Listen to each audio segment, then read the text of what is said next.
fertilizers and other farm inputs. So right here at the second segment of discussion, we'll be analyzing and appraising APC government on agriculture. What will be agriculture component of APC campaign ahead of 2023 general election? We have two gentlemen in the studio to help us do this analysis. First, we have the Secretary of Agriculture, Directorate of the APC Presidential Campaign Council, and that is Retsin Tedeke.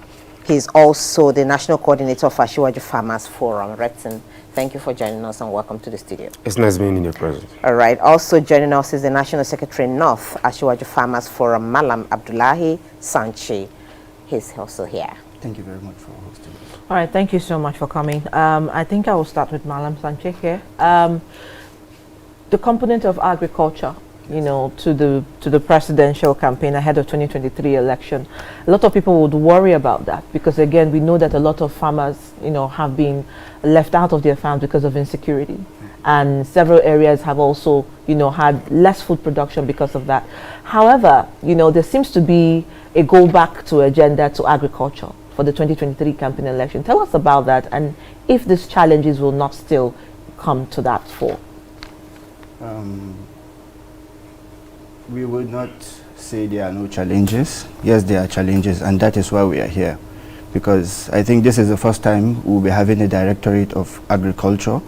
This is put in place to further advise the Presidency of Asiwaju, which we are hopeful of, on means or ways to go about putting agriculture on the top scale. Now, we have challenges of insecurity, primarily because the rural communities have been neglected in a way. So, and this is the first time in the past 7 years that agriculture has been put on the front.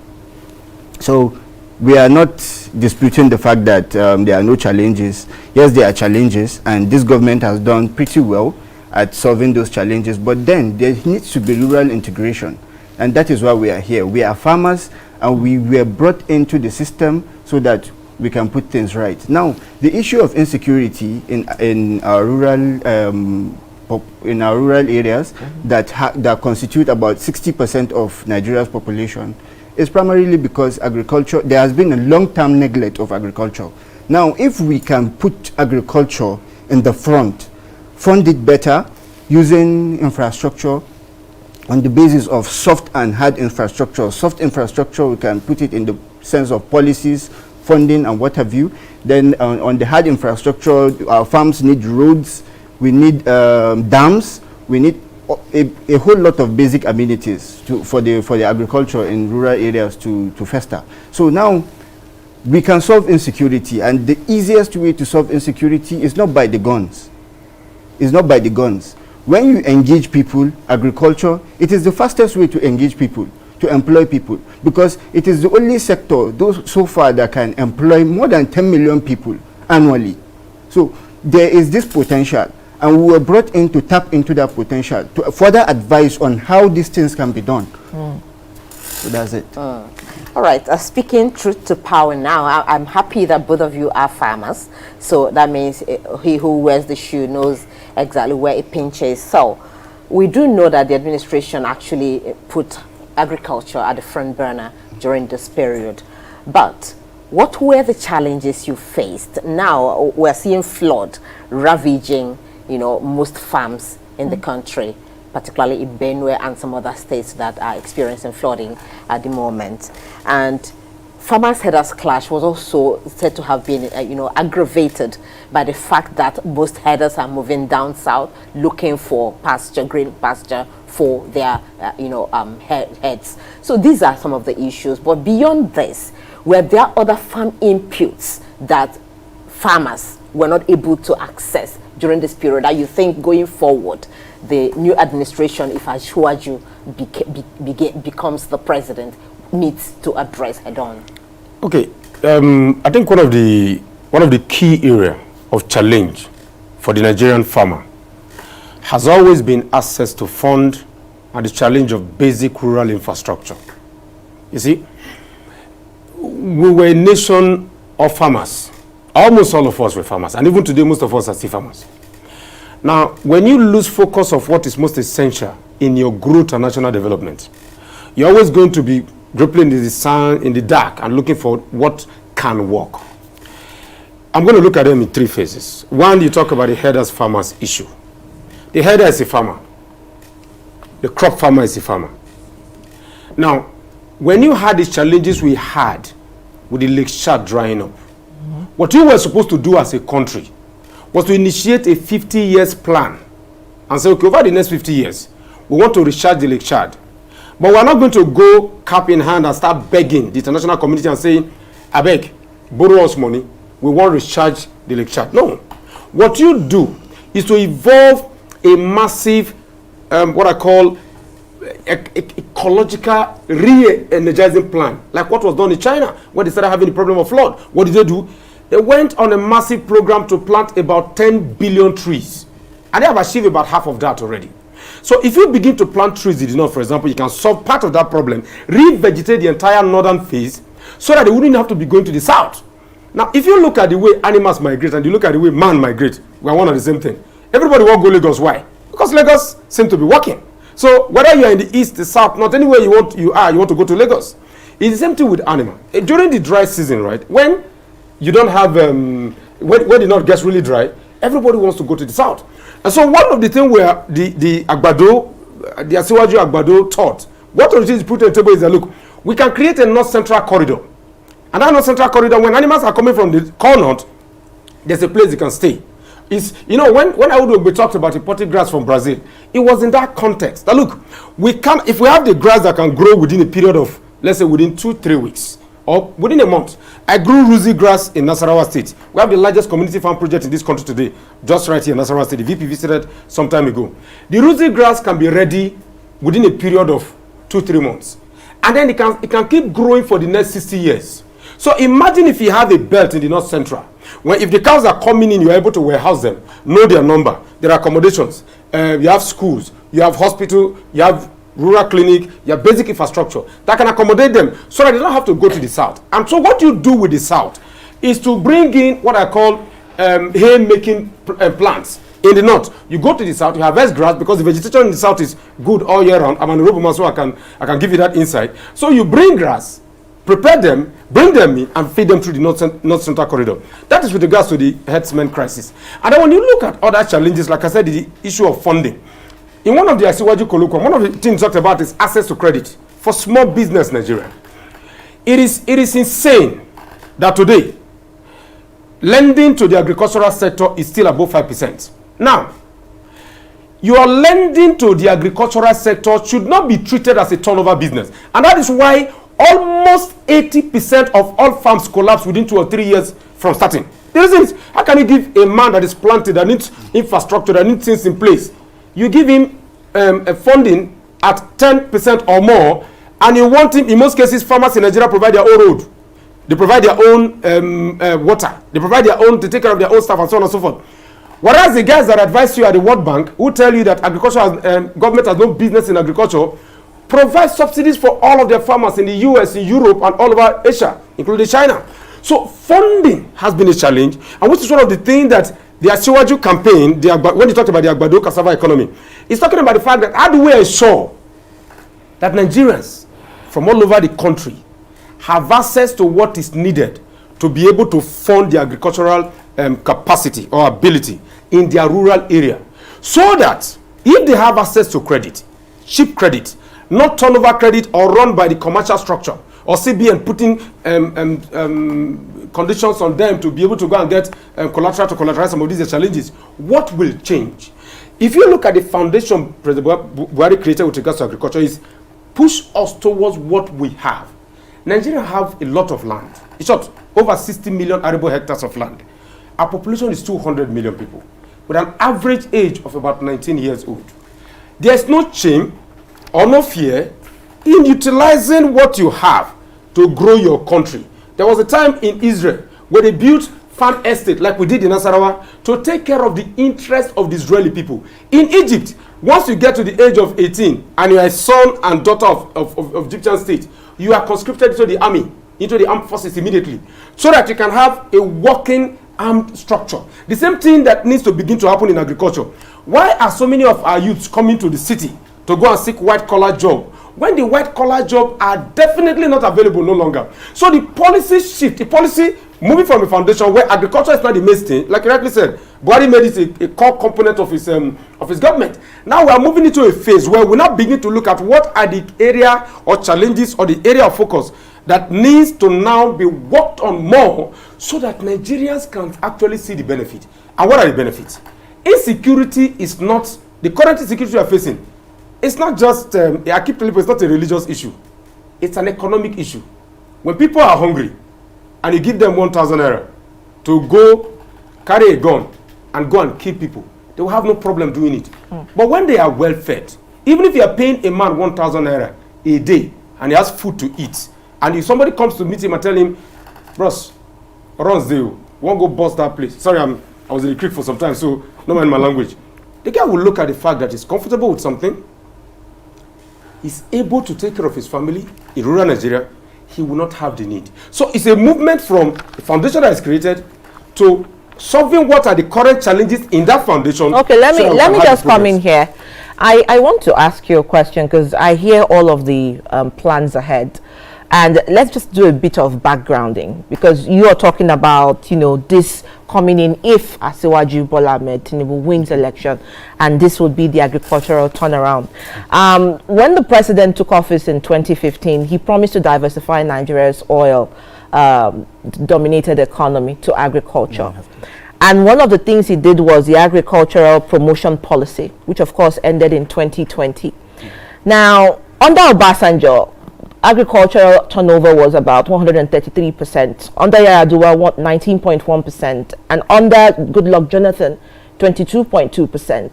But under His Excellency Muhammadu Buhari, it's at an abysmal 15%, the lowest since Nigeria got into democracy.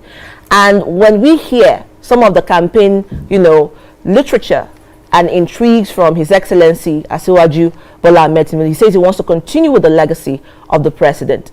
Is this the kind of legacy you want to continue, or are you here accepting the failure of this administration in diversifying the economy? And I put that to you. Okay, good. Now, this is it. Every question must be asked in context. If you look at the agricultural component of the GDP currently, no government has done as well as this government has done with regards to what is the value of the agricultural structure of the economy today. Now, and I also put it in context of dollar for dollar or naira for naira. If you look at the rate of inflation and the challenge of global economic downturn over the last decade, you will understand that the value you attach to those figures was promised on the capacity of the Nigerian state then. From 2015 to today, the question should be the core indices of the agricultural states. What has been the amount of investment in agriculture today compared to Obasanjo, compared to Yar'Adua, compared to Jonathan? They are not comparable. That's number one. Number two, what has been the in issues like rice, for example? What is the capacity of the nation as we speak when it comes to importation of what we can produce? They are not the same. But you had a nation and an economy that was reeling from the problems that we have had over the last decade. Now, the reason Muhammadu Buhari refocused on agriculture was simple. Was because, look, you cannot keep looking at agriculture paper. You cannot look at it from the statistics at the NBS and so on and so forth alone. You have to look at the agriculture foundationally. And so, if you look at what has happened to rural Nigeria today, compared to what we had under Obasanjo and Yar'Adua and Jonathan, it's totally different. It's better today than it was then. Now, if you look at, like I said, dollar for dollar investment in agriculture, it is always good to pick them and then make the case for, are we moving from the agriculture that a lot of it was on papers? Like we often say, agriculture has mostly, investment in agriculture has been driven by audio farmers. When we use the word audio farmers, talking about the fact that, yes, we have been having a lot of statistics. Nigerian rice production. Under Agbado, they said there was massive production in rice. We didn't see the rice in the market. Under Jonathan, we said there was massive production in rice. We didn't see that rice in the market. We talked about cassava, I think it's cassava bread, they call it. Yeah. We talked about cassava bread. We talked about so on and so forth in rural Nigeria. We didn't see them. But under President Mohamed, we're actually seeing the fact that, yes, we have been having challenges of financing. Yes, the dollar for dollar investment in agriculture is slower now than it was under Obasanjo. But the reality is that the impact it has had on rural Nigeria is more today than it was then. So there is a foundation upon which you can build on. But what we are saying is that we have to make agriculture the mainstay of the Nigerian economy today, so that we can actually utilize what we have. You're not going to spend too much money to get rural Nigeria to work. So we are not saying, like it's rightly said, that it is not that there are no challenges. It is not that we're in El Dorado. Okay. It's just that progress has been made. All right, so we're coming to you now. You are the Presidential Campaign Council of, Secretary of Agriculture Directorate of the APC Presidential Campaign Council. Is it a council that is yet to take off, or are you... Is it an existing? Is it starting, or are you working before the council is set up, or what exactly? Because we do know that the APC is still having issues with, setting up a presidential campaign council. You're also a member, aren't you? No, I'm the member. Now the thing is this: when you get admission into school, you don't wait until school starts before you begin to prepare. So the truth is, the campaign council has is evolving, and so names are going to be added. And I will not say because they have not taken off yet, we don't get going with the job that we have. The job that we have is to stimulate the Nigerian rural area and tell them that, look, the Asiwaju Shettima campaign has told you in clear terms that you are a center focus of their policy from 2023 upward. That's agriculture. Yes, we are ready to make the case. Let's speak to this Agbado Cassava campaign of your presidential candidate. Yeah. That seems to be doing the negative instead of the positives that you want to portray. Because many people are saying Nigerians are hungry doesn't mean it's just about Agbado and Cassava. So speak to that issue. So when people talk about Agbado and Cassava being a negative issue, it's not actually a negative issue. It's just a problem of perception. Now they view it the other way around, while we see the potential in it because we are farmers. Now when you talk about Agbado and Cassava, Nigerians have, across board from the north to the south, we have interest in Semovita. Semovita is a combination of Agbado and Cassava. So today we had to take out maize importation from the priority list of the CBN.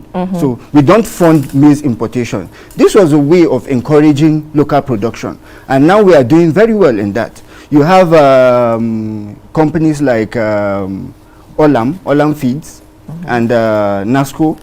They scamper through Nigerian markets in and out looking for maize just for production, and this maize is not even enough. So we need to do more with Agbado and Cassava. Now it may interest you to know that Agbado is the third most traded grain in the world, and we have the market for it. We have poultries that need this Agbado.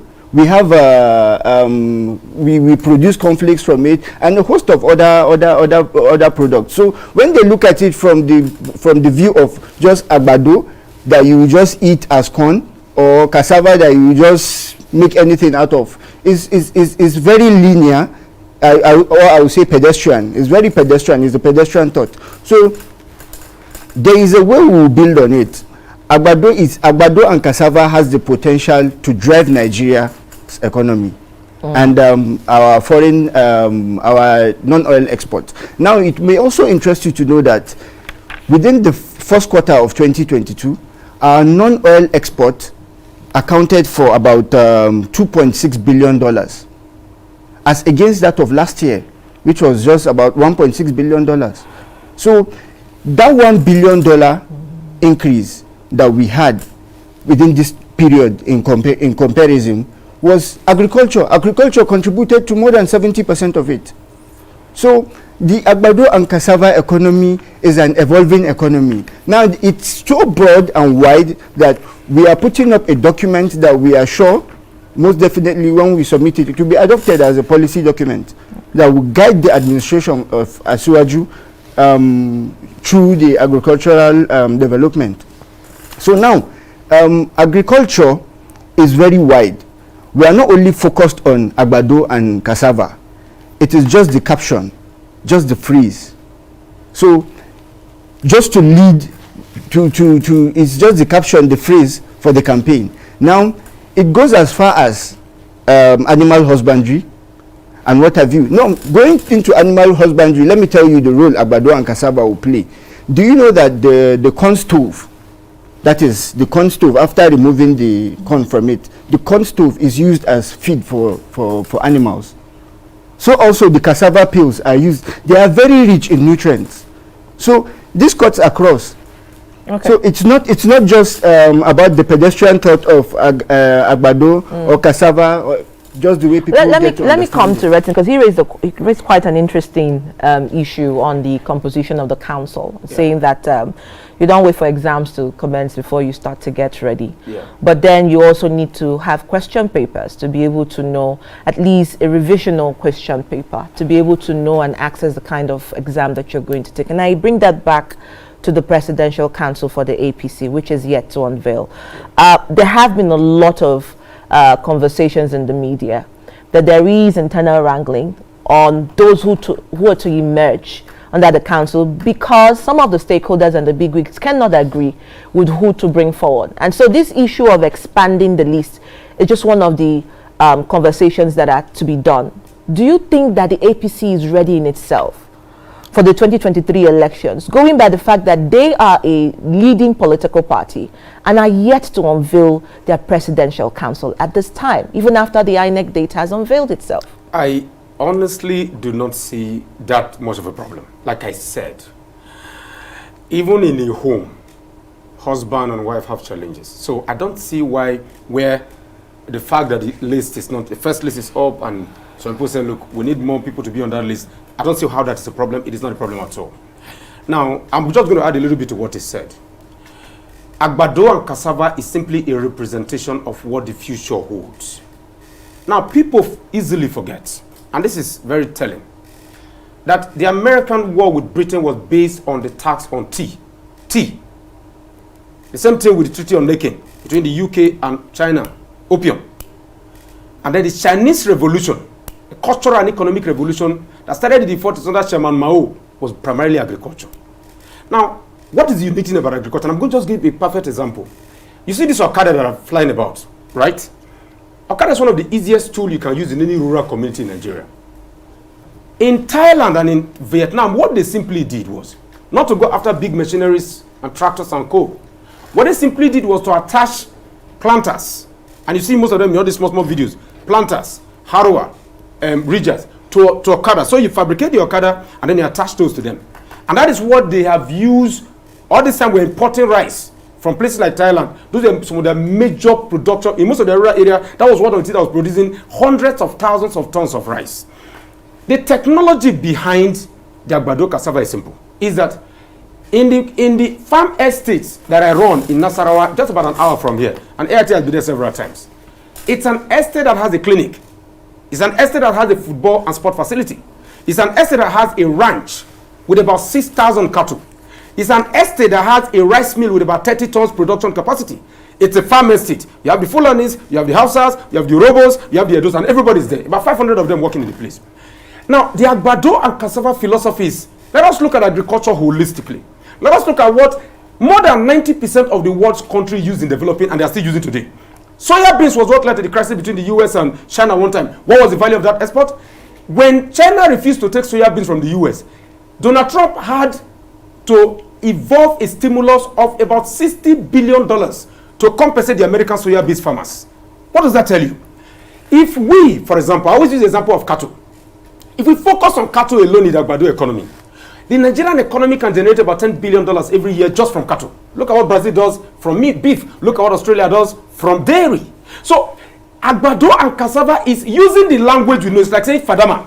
Fadama is the Fadama initiative or the federal government. You get the point. So, like I said, the party does not have a problem, right? the Agbado Cassava concept is a holistic approach to the Nigerian economic agricultural revolution plan. All right, I wanted you to come to the end of your insight because I really wanted to put it in perspective because you've still not answered my question. And my question is about readiness. You said there's not a problem in the constitution of the council. However, you are only as good as half of your team. And agriculture is just one concept and one sector of the many manifestos of the APC as a party. If the APC does not have a presidential council unveiled, first of all, you're dealing with millions of Nigerians who are lukewarm about the believability of your preparedness. Doesn't this help to be able to position the party to experience a new form of active conversation, looking at the council membership and those who are to take charge of it? Now, before I go to him, let me put this clearly. Again, what is one of the reasons that a few names were not added to the first list? When there was an uproar in the media, the statement by the spokesperson was clear. Government is a continuum. It's evolving. The APC has been a party and it's evolving. Campaigns have been ongoing long before the PCC, the list was released. Campaigns will be ongoing until the final list is out. So the party has been prepared from day one. But like I said, when you have a party in power, governance is ongoing. The country is running. And then the issue of, yes, challenges are currently there with the list and corrections are being made. And then you say that will stop the problem. That is not the case at all. So the party is ready. The party is progressing. The party is making progress in the area we need to make progress. Agriculture is a component. Infrastructure is a component. I mean, you cannot tell me that because the president travels the next second Niger bridge, they will stop construction. Policies are in place. The party secretariat is working. The presidential campaign council is working. If you go to the party, all activities are going on normally. So nothing is wrong. The party has been ready from day one. And the party is ready now. And that is why I can come here and speak on behalf of what the party intends to do in the area of agriculture. Because while the party is putting together the final list to be released, we are also putting together our own final list. So everybody needs time and process to walk through the process. It has nothing to do with readiness at all. Readiness, it will be a challenge if the PCC is actually not in place working. If a list has not been released, if APC does not have a candidate, then you can say there are challenges. But when all of these factors are in place, then there are no challenges. Sorry to interject. The campaigns have started. I come to you. The campaigns have started. Yeah. And I mean, political parties who have unveiled their council are beginning to do consultations and map out, in different states. Has your campaign started? Because I hear him say it's already started before even the list got out. So what campaign are you having without an authority, which is the list that identifies those who are supposed to supersede in that conversation? We have a list, and it has been made public. We have a list, and that is where he comes in. Because without the list made available, he wouldn't have known he is a part of the campaign. But then when you look at the list... That's just for himself. What about others? Others. We have a number of directorates, yeah, around 422 or thereabout. But then when you look, that's the number of members currently on the campaign PCC list. Now, when you look at those lists, when you look at the list well, you find out that the directorates, in most directorates, there are only 3 people: directors, the co-directors, and secretaries. Does directorate work outside the jurisdiction of the council? It doesn't work outside the jurisdiction of the council. So you're saying that the directorate has started before the council is unveiled? The point is this: we have a directorate, a constituted directorate that has made public already. The list has made public. Now, so but with the back and forth with the list, it will seem like anything can still change with the way the APC is going. Nothing will change. What people are fighting for, or what key politicians or what key members of the party are fighting for, are the inclusion of other members of the party. Now there can be no directorate without members. Now it is the members that we need to fuse in to get the list complete, but we have a list. But so if the council has not been inaugurated, really properly, at least official inauguration, then that campaign may not kickstart. That's what we're saying. We are not saying that we've kickstarted campaign or what have you. That is not the point. We are doing our own homework. He's doubling as the national coordinator of the Asiwaju Farmers Forum and the secretary of the Agricultural Directorate of the PCC. Sir, as a ruling party, you don't think this delay will mar your campaign strategy at the end of the day, because other parties have already taken off and are campaigning? It has no effect. It has no effect because everyone, once your name makes the list, you are already at work preparing grounds for the proper takeoff. So it has no effect. That's why we are at What work. campaign message would the APC be pushing out? Are you aware that many people are disillusioned about some of the things that the APC, the ruling party, has done in the last 7.5 years? Some people believe the APC has failed. Okay. Now, when you say disillusion, okay, I think that can also go across the entire globe. The entire globe is disillusioned with economic challenges over the last decade. I can go back to 2008 when Obama was to become president. The US was disillusioned. Economies go through loop, they go through challenges. I often say that the biggest challenge of the Nigerian economy has always been the fact that there's always this miracle expectation for things to happen quickly. I can tell you categorically that I wouldn't want to be in 2014 when bomb blasts were going off everywhere compared to where I am now. Now, what is the best way to actually sell a campaign message, if not myself? I am an Urhobo man who left the Niger Delta and came to Nasarawa State. What did I come to do in Nasarawa State? To farm. And I am not in Kefi, I'm not in Lafia, I'm not in Abuja. I am about 20 to 30 kilometers into the bush in Nasarawa State in Gati. And like I said, your team have been there. And I sleep in the place because I don't have any other place to sleep. And so the narrative from a lot of social media in Nigeria is that, oh, the country is burning. Everybody's jackpotting. We're 200 million people. How many Nigerians are outside the country? Those who are outside the country are not up to 1% of Nigerian population. So yes, there are challenges. Nobody's saying there are no challenges. But if you make the challenges we face as a premise of the case of against the disillusion of Nigeria, we have an issue. And that is why we are saying, go back to what works. Every one of us, you and myself, have said that the crude oil has not been a blessing, it has literally been a curse rather than a blessing. You wouldn't want to be in the pit in 2014 when bombs were going off everywhere, but you want to be at a time where people are being kidnapped. Particularly, are you aware that some people who were kidnapped at the Abuja-bound, Kaduna-bound train are still in captivity? Absolutely. And students are at home as we speak yes, with the campaigns going on. Now, absolutely. But let's put something in perspective. Why is it that in Nigeria what we always do is to talk about the negative challenges of our states? I asked somebody yesterday, I said, look, when CNN reports, sorry to call their name here, when they report a flood in the US, they make flood look interesting. And a lot of the coastal line in the US are flooded as we speak. In the UK, Prime Minister Truss is there for a few days and they want her off because of tax break and the fact that the pound is falling off the roof. The question is this: compared to Nigeria today, we have flood, yes, there are challenges that governments must fix. We should not always look at what is wrong. There are 200 million people. I've just given you an example of myself. If my people in Delta always tell me this, and I'm bringing this up for a reason. They said, you shouldn't come to the north. If they are going to kill you, you are going to die. The reality is that I've been there for the last 6 or 7 years, and nothing has gone wrong. Instead, we have built an economy around agriculture that the country can be proud of. So we shouldn't always focus on the challenges, which will never go away anyway. Because if you look at this security, we have to cut you short. Let me just add this briefly. If you look at this security, for example, 2 seconds. If you look at security, for example, Americans lose about 30,000 people every day. Nobody talks about 2 seconds. it. So that's the point. You see, the thing is, I wanted to ask you a question. Leadership is about taking responsibility and not trading blame. And I think that what we do often is to bring that to the forelight. And I'm hopefully you people would try and do that in your own perspective. That's the end of the show. All right. So our guests have been the Secretary of Agriculture, Directorate of APC Presidential Campaign Council, and also the convener National